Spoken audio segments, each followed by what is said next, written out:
Na sinabing, huwag kayong matakot. Dalawang ulit na sinabing, kasama-sama ninyo siya, hindi niya kayo pababayaan. Ang inilalarawan ay ang katapatan ng Diyos. Sapagkat ang katapatan ng tao ay tugon lamang sa katapatan ng Diyos. Kung kaya't sa banal na aklat, yung naririnig nating God is faithful, ang Diyos ay tapat. Ito'y kalahati noong pagtatagpo, noong tipanan.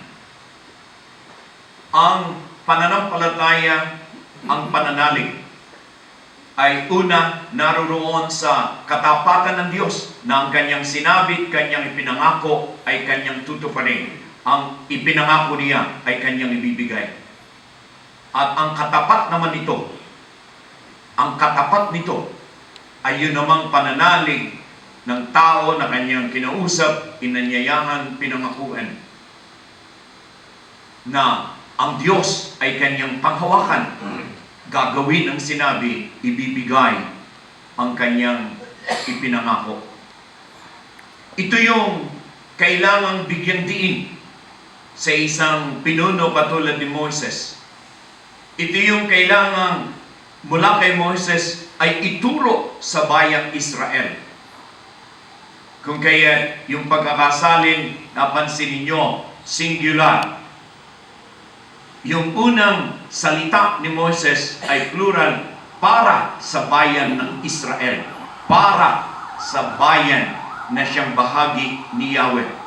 At yung ikalawa niyang salida ay kay Josue, kaya yon ay singular. Ngunit, ang mahalagay, at ito'y may kahulugan, na malinaw yung sambayanan ang tinuturuan ni Moises ng katapatan sapagkat ang Diyos ay tapat.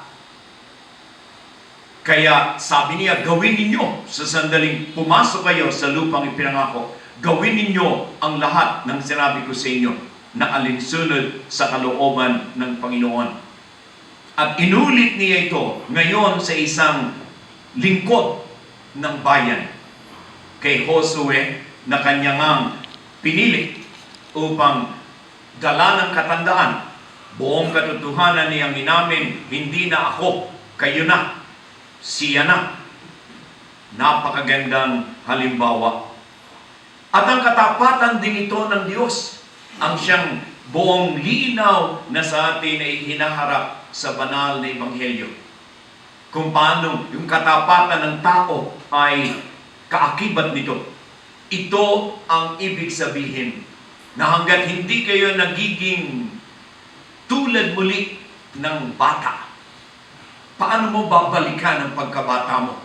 Tanong ito ng isang dalubhasa kay Jesus, pangalan ni Nicodemo, how can I be again? Will I re-enter my mother's womb? Pilosopo. Ang tinutukoy ni Jesus ay hindi yung physicality ng isang child, kung hindi yung attitude. Ano yung katangian? Na ang isang musmos ay batid, kinikilala, ni hindi siya magdadalawang isip.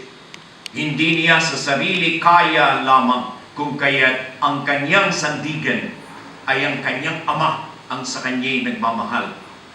At itong hinahanap, yung pananalig sa Diyos, yung pagtitiwala, yung pangahawakan sa pag-ibig, sa kalinga, sa lakas ng amang nagmamahal. Iyon ang hinahanap ni Jesus. Iyon ang kahulugan ng kung ating tutusin sa pananalita ni San Lucas, dukha sa Espiritu. Wala akong ipinagmamalaking akin, kakayanan, lakas, dunong. Ang aking pinangahawakan ay ang pag-ibig ng Diyos. Kaya narinig natin ng buong linaw itong paalaala, itong pananawagan na Doon tayo nagsisimula sa pagkilala na ang Diyos ay pag-ibig. Kaya nga batid natin, hindi niya kalooban, maski na isa ay masira, mawalay. Kaya nga, kung meron siyang 100, yung 99, magaling at walang problema. Ngunit, yung isa, hindi niya sasakripisyo yung isa sapagkat may 99 naman, okay nang mawala yung isa. Hindi. Ganoon ang pag-ibig ng Diyos. Ito'y nakapokus sa bawat isa. Ayun. Nakapokus sa bawat isa. Kung kaya kilala ng Diyos ang bawat isa. Ang anghel mo'y nakaharap sa Diyos. Alalaumbaga, hindi pwedeng makalimutan ng Diyos ang sino mang individual. Napansin ninyo na kanina, doon tayo nagtapos. Hindi papayag ang Diyos nang sabing isa lang naman yan eh. Sa Diyos ay walang isa lamang. Sapagkat sa Diyos, ang bawat isa'y kasing halaga ng kabuuan. At dito nagtatagpo yung Ebanghelyo at yung matandang tipan ng buong linaw na sabihin ni Moises, tiyakin mo na ariin nila ang kanilang mana. Ang Diyos ay mayroong kalooban, meron siyang ipinangako at gusto niyang buong bayan, lahat-lahat na ay matamo itong kanyang ipinangako. At si Kristo naman sa Evanghelyong binigyan din, hindi pwedeng merong nagmana at merong hindi. Ayan ang usapan natin. Bawat isa'y may anghel. Bawat isa'y nakaharap ang anghel sa Ama. Bawat isa'y nasa puso ng Ama. Hindi niya maaaring kaligtaan o kalimutan. At diyan pumapasok yung tanong sa ating mga Pilipino, pare.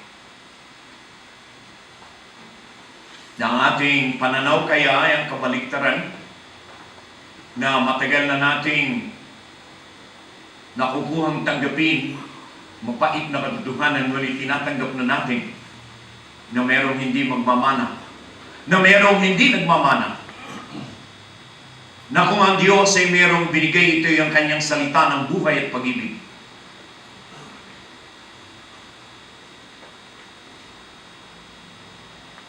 Nasa buong lalawigan ng Laguna, nasa bawat parokya sa Diocese ng San Pablo, ay alam natin meron tayong mga pook na liblib gumindulo doon sa Ibayo na hindi natin nakukuhang ipaari sa kanila. Yung sinabi ni Moises, ipaari mo sa kanila ang kanilang mana. Yung sa Diyos nang galing, hindi naman sa atin.